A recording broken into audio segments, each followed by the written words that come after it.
get so caught up in the easy life, but my self-esteem is killing me, and you can see why. I don't got a lot of friends, got a lot of little enemies, and now they gotta bend when they hear me coming down the hallway. I like being scary, see you on the road, and I ran over your face. I kiss a demon on the mouth, and I mean it. Pour this bitch like blood on the weekend, crush them, fight them, pills on the counter, boy, last renegade.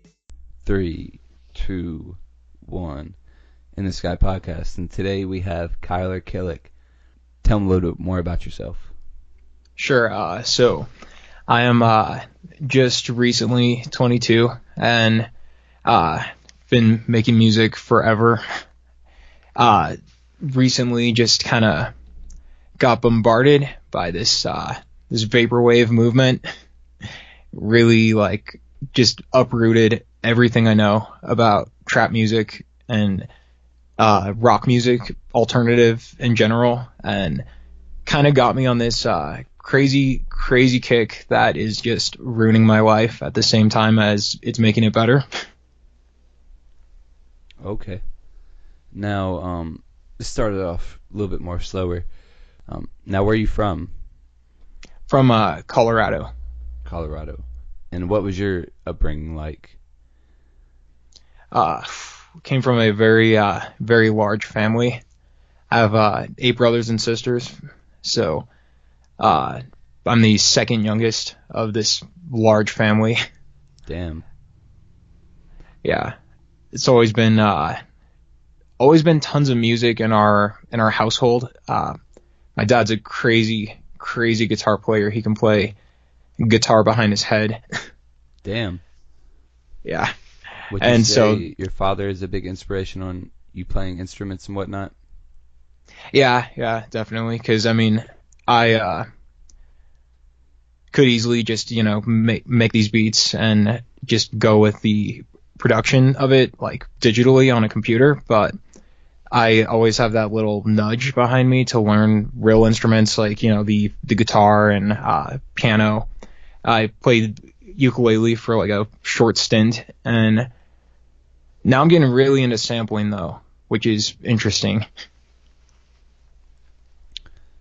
What was your first, sign of that you wanted to be a musician? God, honestly, actually just thought about this 3 days ago. When I was 7 years old, my dad had Windows 98, which is super duper old. Oh yeah. And he came home when I was 7, and he's like, hey, I got this little music production application. I think that the kids will think it's fun. So he downloaded it on our front room computer, and I think it was called EJ or DJ, something like that, but it was super duper basic. But I don't know what it was about that software, but when I got on there, I got super excited. Some of my other siblings were away at some sleepover at the time, and so I got the idea to make them each a song. And I keep in mind, 7, I've never done anything like this before, but I just started building these little tracks, and I made 6 songs. Not good songs at all, but I saved them, burned them to some CDs, and I handed them out. I wrote on each disc, I titled them Fancy Dark, and I have no idea where I got that name from. I was just a little kid, and I'm like, oh, it's fancy, and I want it to be dark and angsty, so let's call it Fancy Dark. But cool. It's ironic because that's what I'm calling this next project I'm going to be making. That's just dope. To kind of reflect that. That's cool, actually. Now, how long have you been working on this project coming up?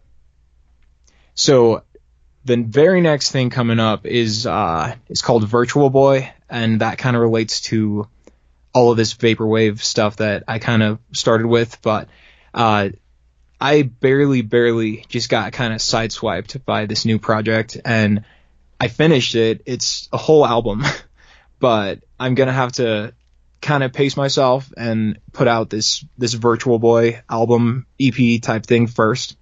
And I'm not too sure with the release date on the Fancy Dark thing, because I just want to make sure that everybody kind of gets a sense of what I'm doing with this new aesthetic before I sidewind them with some completely different stuff, because it's super different. Now, earlier, like when you were kind of introducing yourself, you were saying about like how the vapor wave and whatnot. You said it kind of ruined your life. Like, elaborate on that a little bit more. Yeah, it's so it's all about this consumerism, and it's playing off of a promise that a lot of early 2000s Generation Z type kids had growing up, where we saw all of these commercials and all of these things on TV, just making promises to us as kids that, you know, when you go to high school is going to be like a blast, and you're going to have a bunch of friends, and like you're going to do all this fun shit. And then, you know, if you buy these foods, they're going to taste great. You're not going to get fat and like ruin your life from eating this. And you see these commercials for like iPods and like all of these things that you just want. And then all of a sudden you get out of high school and you're like this young adult, and none of those promises are fulfilled. You're alone and you're depressed, and all you have to look back on are these ads. And so Vaporwave kind of really sidewinded me, because I had no idea what it was, but I knew I wanted more when I first heard it. I think my very first Vaporwave song I ever stumbled upon was Mac Tonight by Saint Pepsi. And I was like just completely like in awe, because it was this commercial that I recognized as a kid, but there was like new music over it, and it was all sampled. And so I was just so taken back by that.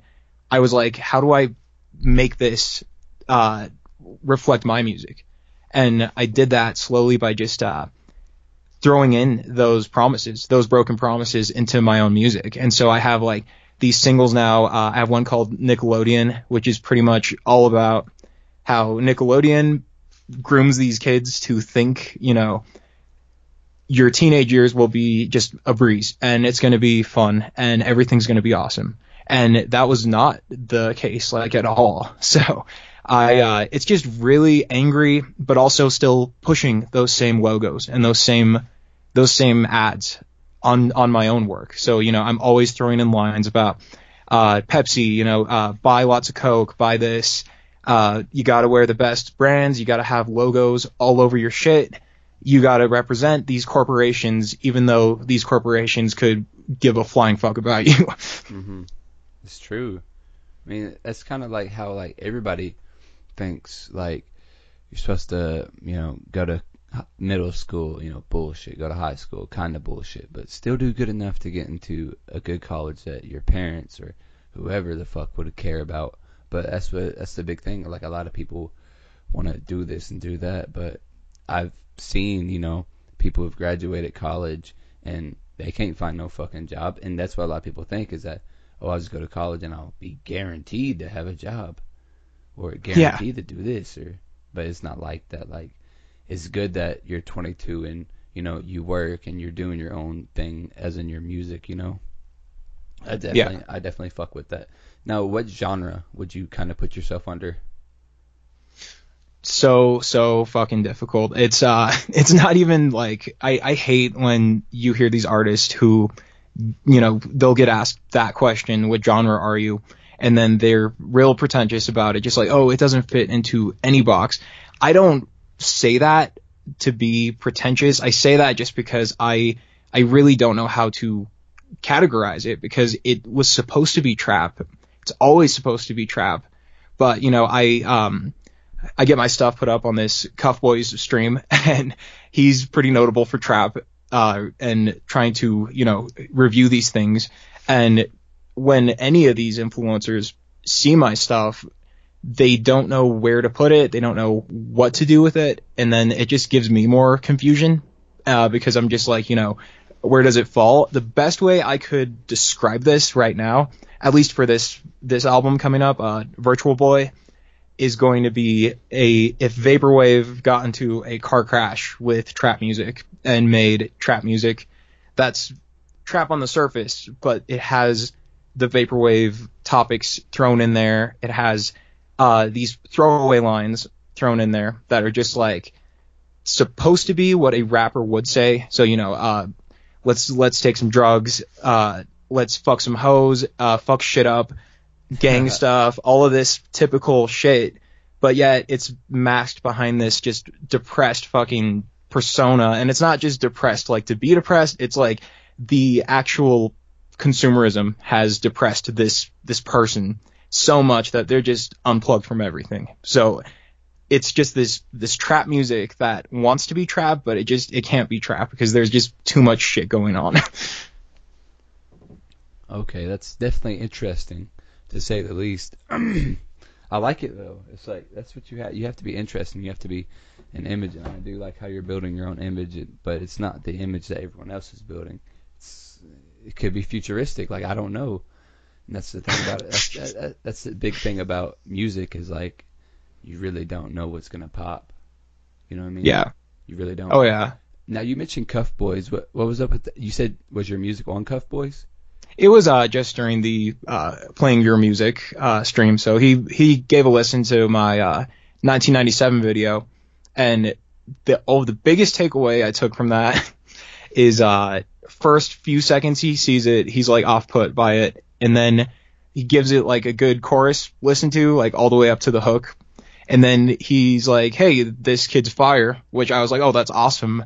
And then a few more seconds go by, and then he's like, "You know what? He's not fire." And then at the end of it, he's like, "You know what? It's good, but it's not for me." And my takeaway from all of that is just again more of it's different. So we don't know how a trap fan is going to take it. We don't know how a vaporwave fan is going to take it. And at the end of the day, I don't even know how I take it, because I just kind of make it to get my ideas out of there, because otherwise if I let those manifest in my head, I just will go crazy. And so it's really just this vomit, for lack of a better word, of my ideas, and mainly ideas on, the culture, people who tell you what you have to do in order to fit in. I had this really aggressive moment, which is more displayed on this coming up album here, because Virtual Boy is more lighthearted, but just this moment of aggression where I was just like, you know what? You want me to fucking do this? You want me to wear that? You want me to say this? And you want me to act like that? Well, then we're going to do it, but we're going to do it all the fucking way to where I'm just this monster and you're not going to appreciate it. But hey, this is what you asked for. So, so what would you say what artist would you say inspires a lot of your music? Or would you say reflects? Yeah, honest to God, if I'm getting like really serious to the point of what artist kind of got me to make music in the first place, I could kind of relate that towards I had these like different eras of inspiration, and so I like started off really just like focused in on this like classic rap / rock. I was listening to Tupac, all these basic, and I'm not saying Tupac's basic. What I mean is, yeah. These are the people that always get mentioned when people ask, oh, who do you look up to?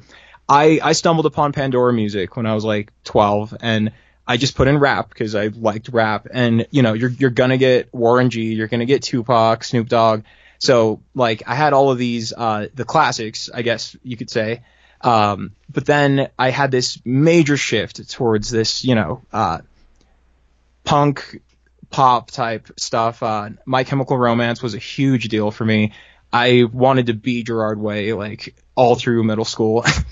And we all. Yeah. And then fucking coming off the heels of that, 21 Pilots was huge as well. Just when it came to writing, I learned that I could express more emotions than just what most rap music wanted. So I could actually talk about the fact that I had this, this is kind of a side tangent, but I had this terrible stutter all through like my first few years of high school, starting right before middle school too. And got so bad that I needed a notebook just to like communicate with people. And I still get a little rambly and I can go on and on and on. But like this stutter was so fucking just impossible to cope with when I discovered that rapping was kind of like talking, but you fit it in these beats. I could like write what I needed to get out. And then when I rapped it, it was like I was talking. And so I felt like good because I'm like, oh, awesome. I'm like talking now. And I still have a bad habit of talking in like these rhythmic ways because it's just easier for me to get the words out when I think of it like it's like that. But that kind of helped me with writing was, discovering that 21 Pilots can talk about anything and it's not gonna ruin the world. It's still rap. And adding on to that, before that, I was kind of doing the whole, I'm just going to do basic rap music, like, what everybody else is doing, just because I enjoy it. I wasn't trying to get any type of progress career-wise with it. I just enjoyed it. And Mac Miller was like a huge, huge deal when I was like 14 as a freshman. Like, everybody I knew was bumping that shit. And I was like, I got to get in on this. Changed my whole opinion on rap, because up to that point, it was just the gangster rap. You got to be a thug. No one needs to hear what you have to say unless you've had this painful come up. And when I heard Mac Miller, it's like, oh, this is just a dude that's good at rapping and he knows he's good at rapping. So he's going to rap. You don't need this, gun violence. You don't need these drugs. You don't need this painful persona to get your rap out there. You can just rap because you're a good rapper. And I think he really did break down a wall for a lot of these just, average guys that just want to be good at the craft to get to rap without needing this terrible struggle and this painful come up. And ironically, his story is the complete opposite of that. It starts so good and positive, and then it trails into this darkness. That's kind of where a lot of my aggression comes from too, is just that it's a beautiful industry, but it's also so weighed down by so much darkness and so much pain that in a weird way my aesthetics and my look is mainly kind of mocking. I don't want to say mocking, but I guess I would just say it's kind of just really going overboard with the darkness aspect of trap music and hip hop, and just trying to say, look, we're going to slap a million logos all over me, and we're going to have a reference to Coke and Nike and Pepsi through every song, because that's what people say they like. So let's do what they like. But I definitely feel you on that one. Like, the industry is so, like, fucked up. For sure. Like, 10 out of 10. Like, if you don't, you could buy your way into the industry. And, like, a big thing about it is, like, your music can be the best thing, but nobody will know it because you're not an image, or you're not this, or you're not that. And that's one of the, I don't want to say it's a problem, but it kind of is a problem, because if you go back to, like, the 70s or 80s, only the best, there was no image type shit back then, because we didn't have social media. Like, we didn't have something that we could reach into our pockets. Like, people had radios and shit, and that's how they listen to the music. They listen to good music, like good music. And now you got artists out here, I'm not going to mention anybody, but they'll just put shit and nothing that's positive for the mind, more negative to the mind. I think a lot of what's going on nowadays is really negative to our youth, because they think that, this car, this watch, or this girl can give them happiness, when happiness is just found within thyself. Not to get too philosophical on you, but that's just my whole spiel on it. I'm all about the deepness. It's just how it is nowadays. But we ain't gonna get too deep on that. This is about you. What made you want to start taking it serious? Just this whole music. Oh, okay. So I do have a moment with this. Was I had felt like really rejected by mainstream hip hop. I guess I could say, the classics again, these old head type style. I felt like I could just never fit in that box. And then, that Mac Miller moment happened, and I felt like, I could fit. But then I had a little bit of this thing. It's called the imposter syndrome, and I've heard of this only once. I'm no expert, but pretty much just saying that when you see a little bit of success, you start to believe that it's not true, and it's because you're just copying someone else, or you're just you're just ripping some other idea off. So you don't deserve that success. So I got bummed out on my own rap music because I felt like I was just kind of mirroring that frat boy rap image. And I also was super duper young, so I wasn't even in college at the time. So I just felt like a complete fraud. So I was kind of like, okay, well, maybe music's not for me. But then out of frustration, I went and I made a beat from scratch. Keep in mind at the time I had never produced any beats, any music, nothing. And I made this song. I think it was called Iced Tea or Tea something.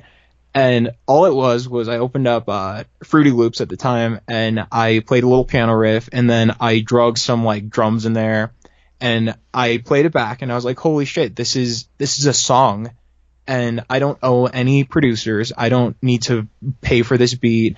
It's mine. Like, the whole thing is mine. And I felt so like good just with that alone. And it was the first time that when I made a rap song, it wasn't for someone else. It was for me. And it was such a good feeling that it kind of became my therapy. And I know it's so typical. Most people say this, but it's true. I mean, Yeah. anytime that I had to get something out of my head, I had to put it in a song. And at this point, I wasn't even uploading these things to the internet. But I did have one moment where I finally kind of pieced it all together. I made something that was super duper original. And when I say that, I mean, no influence. I wasn't thinking of anybody. I wasn't thinking of any of my favorite artists. I wasn't thinking of no one.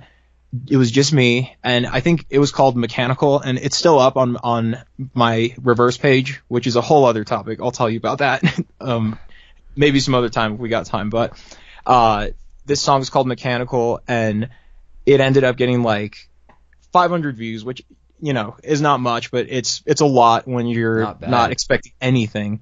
Yeah. Now it's at like 2,000. So, it's one of those things that got me excited, because then I started getting these DMs on Instagram from just people that were like, hey, this isn't hip hop, but like, we really like what you're doing. You're speaking on some things that I really understand, and other people might not get it, but I do. And slowly but surely that inspired me to say, okay, I'm going to make the next song. I'm going to make the next song. I'm going to make the next one. And these weren't even rap songs, so to say. They're more alternative rock, but they were so descriptive in my lyrics. I was just flat out talking about, this rage I had against the world, against just family life, home life. I got ripped from a lower income area to a higher income area, and was pretty much shunned by like my entire community just because I didn't fit in and have the same brands and the same clothes as everyone else. So I got to finally speak on these songs about just how much they fucking pissed me off. And people kind of got that because there was other people that felt that. And, flash forward, I have like 10,000 people on Instagram that are actually listening and they actually care. So then comes full circle now to, let's say this time last year, I finally say, you know what? I know what the rap stuff needs to be now.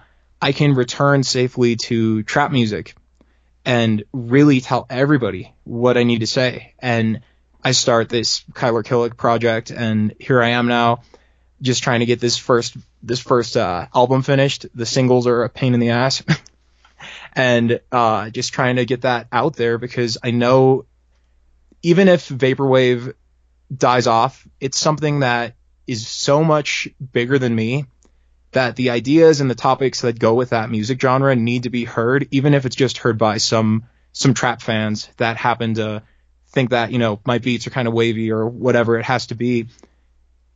It just needs to be heard. Even if it's not me that ushers in this Vaporwave, whatever it is, this genre just needs to be heard, because it's so important. And it's important for, especially, Generation Z, this incoming influx of kids who do feel very betrayed by the media. They need something to laugh at and to just look at and say, wow, advertising is fucking ridiculous.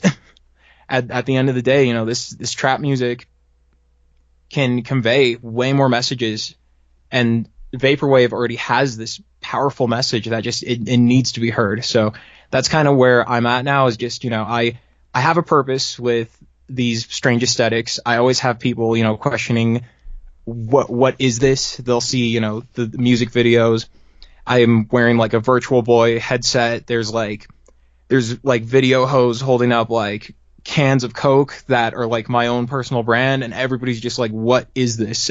Because it's just really off-putting at first glance. But I always tell people, if they can just give it just a few seconds and just kind of laser in on the song, the message reveals itself on its own. It's something you can't rush. You just need to watch it and enjoy it like it's a regular trap song, and then everything comes out, and then you're just like, oh, okay, that's what this was. It wasn't even that complicated. Just lots of overthinking. Now, you dropped the word vaporwave a lot. Now, people like myself are familiar with what that is and what that stands for, but elaborate on what it means for those listening who don't know what that means. Definitely. It is, in essence, it is just a music genre. And it's a genre which is very forward-thinking because it's completely built on sampling. And so the entire music genre is made, all the songs in this genre are made from sampling things from the past, whether those things give you, remind you of good memories of being a child, or they remind you of times you were scared from the past. It's the perfect genre to really heal the mind of a young person, in my opinion, today, and even more so than trap music can. It can definitely lead a hand to the trap stuff, and they go like, you know, hand in hand with those types of topics. But it's something that is interesting to me because it is a completely new, at least from what I've seen, it's the only completely new genre that I've stumbled upon that isn't borrowing from something else, which is ironic because it's all sampling. But yeah, you know, funny. these samples are creating new noises and new sounds, and in essence, it's taking the best sounding noises of the past and it's just playing those noises. And in a way, that's all that trap music is. Trap music is taking the best sounding parts of rap music and hip hop, and it's playing them over and over again so you can really enjoy them. And, you know, people will complain and say, oh, this is repetitive. They'll say vaporwave is repetitive as well. But again, when you're taking the best part of anything and repeating it, you really are just making something that's great all the time. People will dog on certain groups. They'll say, oh, Migos just says the same thing over and over again. Lil Pump just says the same thing over and over again. But it's like, well, here's the thing, though. They're taking the best part of most rap songs, like the hook or, you know, something that's catchy, and they're repeating it. And that's pretty much what vaporwave is. They take the best sounding noise, whether it's from a TV commercial or an old McDonald's ad or something. Like, I've sampled old 7-Up ads in my songs because it's supposed to be, you know, the best sounding noise on repeat. Because you want to hear the best part of the song, you know? Why do we have to sit through build up all the time when we can just have the climax of the song over and over and over again? Never thought about it like that. Definitely really fucking interesting. Like, I'm not even capping, like, it's fucking... I'm gonna have to look into vaporwave because I've never really been too into vaporwave, but now that I've talked to you, you've kind of opened an eye to it. Interesting. That's awesome. And then my work is done. All right, episode, guys, it's over. No, I'm just kidding. What would you say your recording process is? Like, what are some of the things you do to put yourself in a mood to maybe write a song or, you know, add on to a sample that you had just found? So honestly, it's weird because I don't really plan to make songs. It's always this dramatic moment of, you know, I picture the angsty goth girl that just gets like insulted, so she's like running to her room to go write some fucking like spells or some shit in her diary about the person she fucking hates. But like, that's what it is for me. Anytime I've been wronged super hard, and you know, I don't have a lot of outside friends. I'm pretty much a homebody, and so like, a lot of this stuff has come from people who are, you know, family or people that are really close to you. And like in the past, when I would feel those ugly moments of betrayal or just feeling like you're shut out, you're not part of the group, I would run to my room and I would cry, and I would be just, in shambles thinking, what do I do? How do I overcome this? When I learned how to make music, it became a thing where I only need to really create something when something has to get processed. And so, like, whenever I'm out and about and some shit happens, I immediately want to run back to my room and just make it and interpret it, because I need to understand it somehow. And no matter what that may be, something as simple as being ignored in cold blood in my high school, I would approach people, and I just wanted to have friends, and I would have people just stare at me. I would ask, why won't anybody talk to me? Why won't anybody look at me? What's going on? And then I would have adults ignore me. I would have people that I wanted to just engage with me and just say hi, speak to me like a human being, and they would just ignore me because of the way I was dressed. Or, I hate to think this, but I also considered maybe it was possibly my race, maybe something that had to deal with who I was as a person, because I was hated for just no reason. So when those moments would happen, that would be when I would come home and I would say, okay, how do you process this? You're gonna fucking die if you can't make this make sense. So you need to make it make sense in a song. Even if it's a shitty song, you have to make it make sense. And I would just make something whenever those moments would happen. I'm a lot healthier now, I would say, just as far as mood goes. But I still have things I need to explain to myself. So now it is one of those things where I kind of tell myself what needs to be written about. And if it's like, if the theme itself is happy, I have this personal rule where I like to reverse it, because I don't like to put the message straight in your face. So what I mean by that is, like, if I am feeling really sad and I want to make a sad song, I have to make a really upbeat, happy sounding beat, because I don't want the person listening to know right away when the song starts that I'm sad. So it has to be happy right away.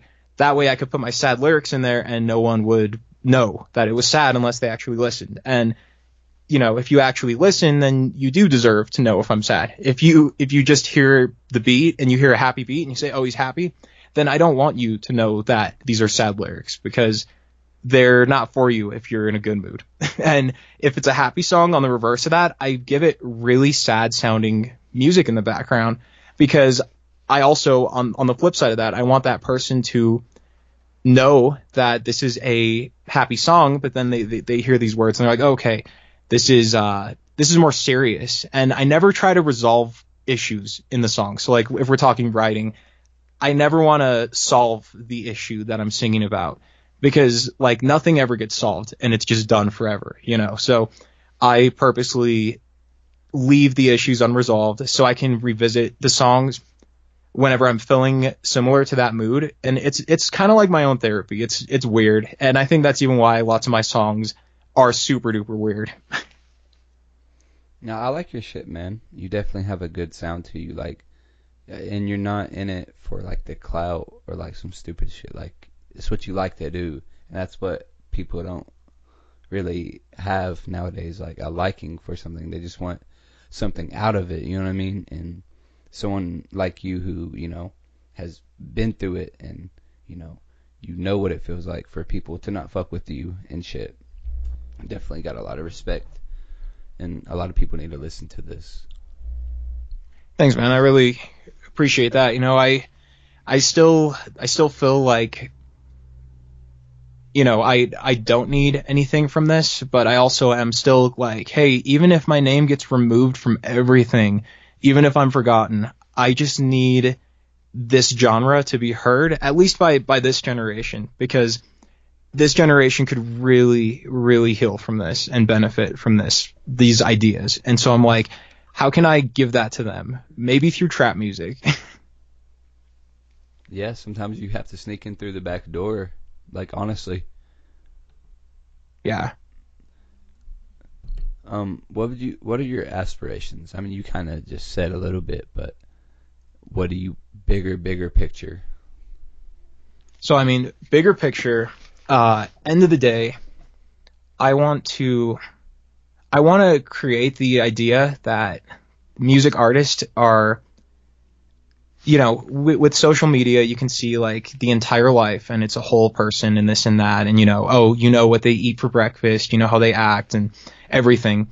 But I want to kind of bring back the idea of a celebrity, but I feel like you can do that in this day and age by remaining a little cryptic. You need to have things in there that people can relate to, but you also need to be a little vague, because life is a lot more complicated now than it was in the past. You can make a love song and I miss my girlfriend and she broke up with me, and it's easy to process because it's okay, that's easy. But in today's world, you can say, I miss my girlfriend, and like she also ran off with somebody else, but I also shouldn't judge her because she has every right to run off with somebody else.